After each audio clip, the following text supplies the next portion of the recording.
友情や仲間意識なんて何の役にも立たないし、時代に合った学習をさせるべきだと思ってます。仲間意識とか足かせになって挑戦することができないって人が増えてると思うんですよ。浅はかだよ。日本はだんだん個人主義になってきて、コミュニティがどんどん崩壊して経済が伸びないので、かつての昭和とか大正明治とかそっちに戻していきたいので、失われた昔の良さは確かにあったと思いますね。令和はそんな時代ではなく、これから生きていくのは若い人たちなのであって、やってない人が語るのめちゃくちゃ嫌いなんです。俺ら親父の価値観も聞け。義務教育で教育の場があるのだったら挫折とかしないように鍛えてほしい。結論無理だと思っていますと。法律の先生ってほぼ全員無能だと思ってるから。できることもっとあるのに、今の学校現場がもったいないな、そうやと思う。お金を自分の力で稼ごうって思っても見口すぎて挫折したりだとか、全員が有能な世界観なんて無理じゃないですか。教わってないから打たれ弱くて何もできない人間ばかり。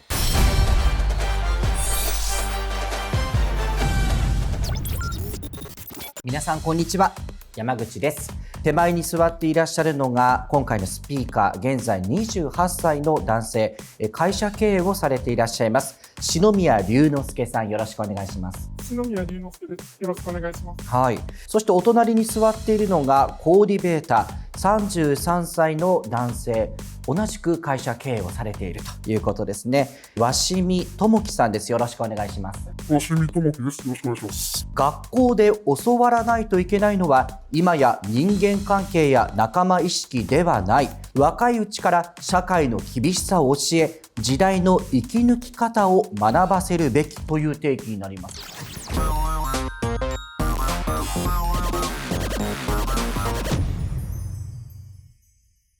詳細はどういったことでしょう。学校とかで人間関係学んで、友情とか仲間意識がいかに素晴らしいかを教え込まれながら、いざ社会に出るときはぶっつけ本番で、さあ一人で生きていけって放り出されるじゃないですか。友情や仲間意識なんて何の役にも立たないし、1円の価値にもならないので、早くから社会の仕組みとか厳しさとか、時代に合った学習をさせるべきだと思ってます。そしてコーディベーターの方、どういったご意見でしょう。社会の厳しさを教えるっていうことに関しては、賛成する部分もあるんですけども、学校でやるタスクが多すぎて限界があると思っているので、仲間意識って学ぶのは必要だと思うので、現状のままの教育でいいのかなというふうに思ってます。学校で教われることでそんなたくさんあるんですかね。今やってる学校の勉強で社会で役立っていることでほぼ少ないなと思いますけどね。そういう意味では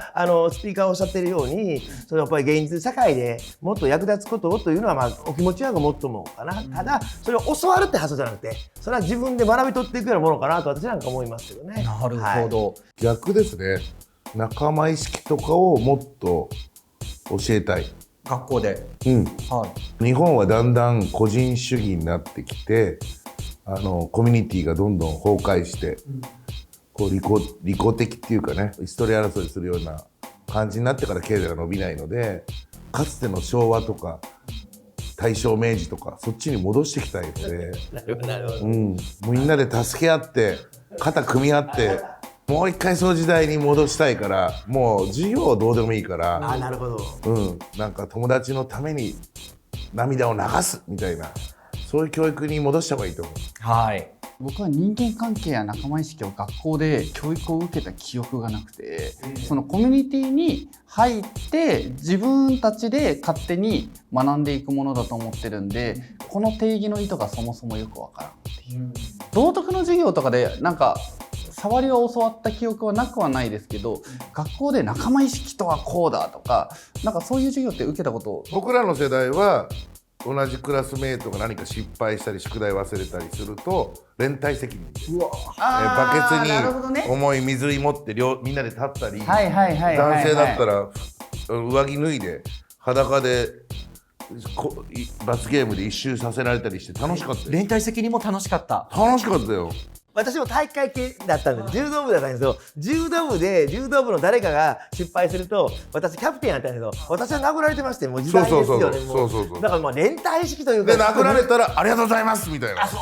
ひどい時代でしたけど、よかったですか？めっちゃ大好きそれ。今おっしゃっていただいたような部活だったりとか、学校の中でイベントとかもいっぱいあると思うんですけど、集団行動ってそのまま仲間っていうものに紐づいていくと思ってて、学校では本質的にそういうのを教えてる場所かなって思います。僕はその仲間意識とかを教える教育ってそもそもありましたっけっていうので、今山本さんが連帯責任っていう制度があったりとか、その部活の団体のが、まあ、結局そういう教育だよねっていうことに対して篠宮さんが今何を言ったのか僕があんまり理解できなくて。山本社長におっしゃっていただいたことと同じ意見で、本質的には仲間ってことを学校は教えてると思ってます。社会に放り出されたら一人になってそれがあんまり意味がないと思ってるからってことですか？はい。実際に社会に出てから学校で学んでないことの方が多いじゃないですか。自分一人の力で最終的に生き抜く術、リスクヘッジだったりもそうですけど、もっと教えていかないと挫折して引く人が増えていったりとかっていう未来になっていくんじゃないかって。いやちょっといきなり言うけどね、スマートフォン出たのってこの四半世紀20年ぐらいで出たの。その前までは Google もスマートフォンも Wikipedia もなかったから暮らしていて、梅干しが真っ白になっちゃう。これ食べれるのかなと思うと、近所周りの100軒ぐらいのおばあちゃんとかに聞くのよ。病気とかでこれ大丈夫かなと思うと親戚一同に電話で聞くのよ。そういうコミュニティが家族とか地域のつながりがあったんだけど、まあ、僕が一番携帯電話普及させた犯人なんだけど携帯電話が出てからもう聞かなくても AI や Google に来た方が早いでしょ。で孤立しちゃって、で東京とか大阪の都市部では隣に住んでる人とも会話したことがない。引っ越してきました山本ですって菓子折り持ってくとキャーって言って110番の、この地域が勝ち負けも関係ない、町内がどうなってもいいってことは自治体も県も国もどうでもいい。日常のなんか生活では自分さえ良ければいいになっちゃってる。この教育を小学校とかから変えていかないともうこの国は持たない。日本の経済がダメならシンガポールに移住するっていうね、そういう若者がどんどんできたらもう勝てないと思う。今の話を聞くとだいぶちょっと似てる部分がある共感しますね、はい教え込むという発想じゃなくて、やっぱりもっとその場としての学校がやっぱりいろんな可能性もあるし、地域とつながるとかやっぱあると思う。昔だったらおっちゃんが「お前どこ行くんや」と普通に喋りかけたけど、今知らないおっちゃんに話しかけられたら逃げて走って逃げる時代ですから、失われた昔の良さは確かにあったと思います。ああなるほど。じゃあ我々がまだ生きてるうちに戻したいのよ。だって学校から家に着くまでに近所のじいちゃんばあちゃんから「甲子園ちょっと屋根の上登ってくれ」とか「柿のあれ取ってくれ」とかはい「雪かきせえ」とかはい「風呂洗え」とか近所の人にみんなに俺言われんねん。それが昭和の良さだ。でもそれだけの人間関係、その例えば部活だったり文化祭になったりで、学校も実はその仲間意識を今教えてる部分はあるけど、それはもう今の時代じゃいらないってことなんですよね。そうですね。時代も変わってって個人主義になってきてて、今までだったら学校は学問以外に人間関係を学ぶところだみたいな定説通ってたかもしれないけど、終身雇用の時代までで、今の令和はそんな時代ではなく椅子取りゲームって先ほどおっしゃってましたからね。仲間意識とかよりも世の中を生き抜く術の方を教えてあげないと生きていけない人が違うんだよ。要するに日本の経済が30年横ばい、要するに売上が株式会社で言ったら売上が横ばいの会社で、社員はみんな昨日よりは豊かになりたい。その連立方程式の答えは出し抜くと、誰かを落として俺が勝つっていう時代になっちゃったの。そうじゃなくてみんなで日本の売り上げ伸ばそうよっていう風にやりたいんだよ俺は。経済社会とかなんかそういう教科書をね40冊ぐらい全部取り寄せる Amazon で。そしたら日本の GDP が減少してるとか、少子化で人口もしかしたら8000万人切るぞみたいな、日本はピンチだって一個も書いてない。世界の貧困をなくそう SDGs だみたいな、そんな教育してんだよ。俺は教科書に、ね、このままじゃ日本やばいぞと、今の考え方まずいぞと、みんなで肩を組んで日本を良くしようと、これを書くべきだと教えて。これから生きてるのは若い人たちなのであって、子供たちは今を生きてるんだから勝手なことを言わないでほしいなとは思います。それがあなた方の価値観を俺に押し付けてることであって、あなた方の価値観を言うのもいいけど、俺ら親父の価値観も聞いて押し付けられて感謝してほしい。時代が変わっていくじゃないですか。いや変わんない。それに対応しないの日が本のいいところはお財布が戻ってきたり、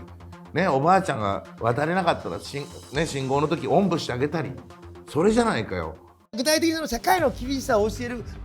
具体的にどんなイメージなの？世の中の仕組みだったりとか厳しさ、株の取引とか経営学、そういったことさえも早めに教えていくべきだなと思います。社会の仕組み知っておけば失敗とかも少なくなるから、ブツとかする方とかも今結構多いじゃないですか。同じ教育しかしてないから世界の中でも負けていってるわけじゃないですか。例えば今の時代だったら SNS 使ってると思うんですけど、 YouTuber とかキラキラしてる人がいたりとか、すぐお金稼げます、こんな生活できますよとか、僕たちもできるかなって思っちゃったりする人たちもいるじゃないですか。現実とは違うんだよって一刀両断するところが学校かな。アプリとの接し方の教育が必要。為国さんどうでしょう？実際僕もその SNS の高等学院を来年の4月に開校するんで教えるんですけど、今篠宮さんの話を聞いてて僕はすごく恥ずかしい気持ちになりました。教える内容で言うと教えるんですけど、じゃあ今 YouTube を見て現実とは違うよって言いましたけど、何が現実と違うんですか？簡単じゃないけど簡単にできるって勘違いして SNS フォロワー何人います？個人でやってるのでそこまではいいです。自分がやってから言ってもらってもいいですか？僕 SNS で認知あることによって稼ぎ多分数倍に上がってますし、それをやってみた人が言うのはいいんですけど、僕やってない人が語るのめちゃくちゃ嫌いなんですよ。で、あなた経営してますよね。何の会社やってます？コンサルをやっておりコンサルやってる。コンサルって人と関わりますか？関わりません。関わります。関わりますよね。大事なことって何ですか？僕人との関わり方だと思うんですよ。仲間意識の授業とか僕もいらないと思います。その部活とかで厳しい環境の中で自分で覚えていくものだと思うんですけど、人との接し方とかが仕事をする上で一番大事だと思うんです。だって何もないところからお金を生み出せなくないですか？人がいるから生み出せます。その仕組みとかをちゃんと一から教えるべきじゃないですか。一つの例ということですよね。SNS 一つとっても、そうですね。もう余計なことに時間割くなと。はい。やっぱ世の中でリスクだらけですし、それこそお金の借りる、投資する含めていろんなことも動くわけでしょ。いきなり騙されたりするのも世の中で騙す人がいっぱいいるわけですよ。それで実社会のことに近いようなことをしないと、もう別世界でこうぬるま湯とか温室のような状況を置いといて、さあ戦いって言われても、しんどいってことですよね。本当にそういうことです。うん詐欺とか見抜き方とか教えてくれれば引っかかる人も減らせるじゃないですか。教えないから引っかかる人が増えて、闇バイトとかいろんな方も行く人たちもいるし、今ご自身で経営されていて、特にその仲間意識とかはいらないって感じます？最終的には一人だなとは思ってます。それは従業員の方いらっしゃいます？いますね。その方たちって信頼してます？仕事上の信頼はしています。仕事をしていく上で他人と関わるって絶対に必要だと思ってて、信頼関係がなければ成り立たないと僕は思ってて、お金だけで結ばれてる関係って非常に希薄だなと思ってる。学校っていう場所で仲間意識を教えるってことじゃなくて学んでいく場だと思うので、みんなで何かをした時に達成して、やったねって嬉しいなっていう感情とかもそういったところでしかやっぱ味わえないので、一人で何でもできるではなくて、みんなで頑張ろうよっていう。学生時代とかでいろんな成功体験とか経験することはあると思うんですけど、仕事に根ざしてはないと正直思ってて、勘違いしたまま社会に出てみたら、あ、こんなところだったんだって挫折していく人が多いと思う。井の中の蛙ってことですか？そうですね。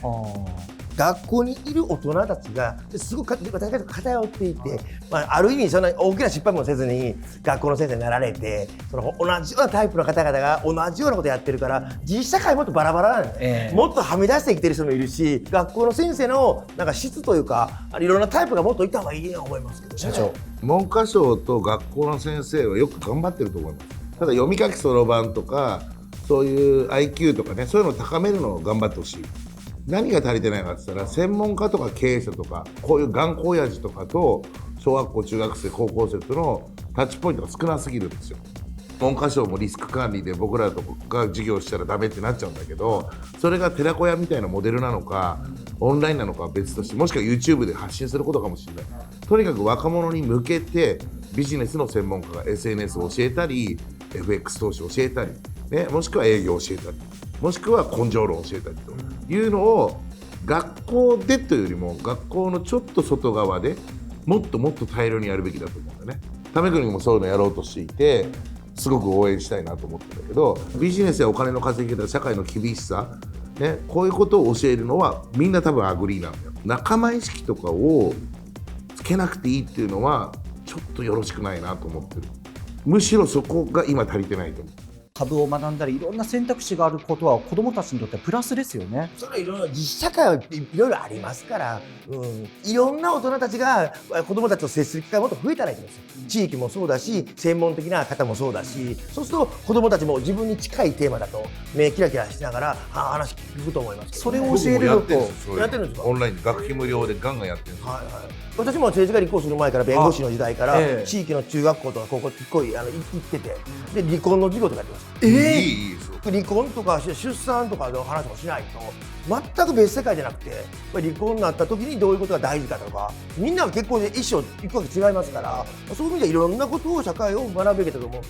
てやってますよね。でそれをその義務教育とかの学校の先生に投資も教えろとか探究の時間もやれと、これはちょっと学校の先生年収あれでできないよ。いや無理で酷ですね。しかも日本の特徴は中学校は特にそうなんですけど、学校の先生が部活までやるんですよ。部活はちゃんとその部活に詳しい人が外部がやってくればいいのに、相も変わらず学校に他の大人を入れないみたいな文化が続いてるんで、もっといろんな方が出入りした方が面白い。みんな文科省と先生の悪口言ってるじゃん、親も、ね、大人も。それかわいそすぎる。仲間意識のキーワードの使い方がなんか一律主義だって感じ前提だと思うんで、補完し合う仲間意識がすごい大事だと思うんですよ。社会に出てからだと遅すぎませんかって思ってて、ストレス耐性とか厳しさっていうのはもうちょっと競争とか現実を教えるべきだよね。公立の中高でそのお金の授業とか教えることがまず、結論無理だと思っていますと。公立の先生ってほぼ全員無能だと思ってるからっていう結論なんですけど、